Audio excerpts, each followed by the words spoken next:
You wouldn't want to be a Jewish child in our schools right now, would you? As I said last night, and just discussed, we have one Jewish school in Sydney banned by a jumping castle supplier who said, oh no, you can't run rent from us. You're Zionists. We don't want your blood money. What was that? And next week there's going to be a school strike for Palestine. Can you imagine what that means for Jewish students at these schools? Yeah, the Victorian Premier said she defends the right of these students to march out of their classrooms. Joining me is Senator Sarah Henderson, the education spokesman for the opposition. Sarah Henderson, great to see the castle supplier. Do people have the right to decline service to people they don't agree with? I mean, I think this is appalling, but we have had the case of bakers refusing to bake cakes for gay weddings, and that was a Conservative cause. They should have that right. Well, Andrew, good evening and great to join you. And this is a blatant case of discrimination, shocking, appalling, and it's part of the growing rise of anti-Semitism that we are seeing in this country. I just feel so much for this school, Andrew. Masada College have had the police there today. They're getting a lot of support, but just appalling conduct by this business. And Jewish students are enduring enough as it is. Their safety is at risk. Some kids are too scared to go to school in their uniforms. Jewish students on campus at universities are feeling frightened and under threat. And for a business to do this to a school is absolutely shocking.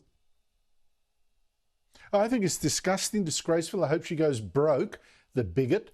But my point is, should the law have a role here? Well, the law does have a role. This is a blatant case of discrimination on the basis of race and religion. So this business is completely out of line, and I do hope there are consequences, serious consequences for this business.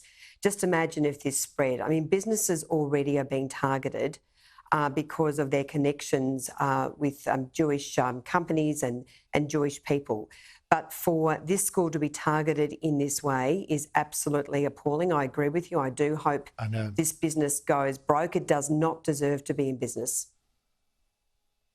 And it's so hard now for Jewish students. I mean, you hear of quite a few Jewish students being told you don't wear any visible sign of your religion outside the school gates. And it's just ghastly. Patrols have been stepped up. Police protection has been stepped up. You know, and there's the Prime Minister saying, oh, I'm really concerned about Islamophobia too. Well, hello, let's just deal with what's in front of us. Anti-Jewish Prime Minister. The school strike for Palestine now.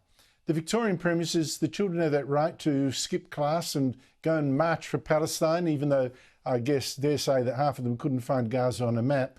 Your view? Well, Andrew, I think the Victorian Premier, Jacinta Allen, is being totally reckless and irresponsible in supporting students attending this terrible protest. She is putting them at risk of being harmed. She cannot guarantee there won't be violence at this protest, and she has a duty of care, as do every school in Victoria, every school principal. Absolutely appalling behaviour by Jacinta Allen. She's just as extreme left-wing as the former Premier Daniel Andrews. She should hang her head in shame and reverse her position.